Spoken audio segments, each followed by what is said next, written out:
Fox 17 News starts now with a breaking news alert. Thanks for joining us here at 6 o'clock. We begin with breaking news tonight. The State Board of Canvassers has voted to certify Michigan's election results from earlier this month. Thanks for joining us. I'm Derek Francis. While the certification moves forward, it wasn't a unanimous decision. Our Julie DUNMIRE joining us live with the very latest this evening. Julie?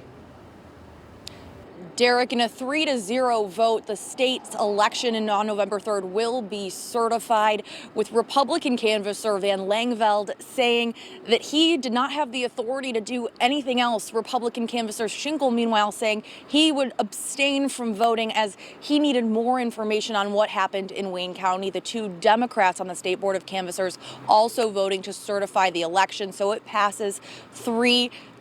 Now, today there was much public comment, many hours worth of the board going through their specific roles. And at one point, Van Langveld was having conversation with GOP leader on the behalf of the John James campaign. And he says, Van Langveld said at that time, regardless of his opinions on the results, he must certify the elections and encourages anybody with information on alleged voter fraud to bring that forth to the appropriate legal authorities. Multiple legal experts I spoke with today were saying definitively that because the 83 counties had their certified votes in, the only option that the Board of Canvassers had today was to verify the count and to certify the election. Current Michigan law prevents auditing the election before the results are certified, even though that was brought into question and brought up by Republican leaders.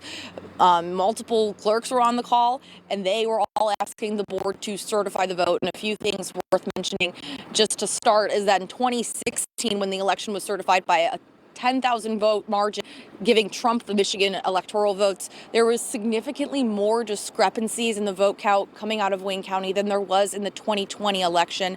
This is what's been expected from legal officials. They don't have the right to do an audit. They don't have the right to do anything except for to certify that the numbers they receive add up to a winner and a loser. That's all they're supposed to do.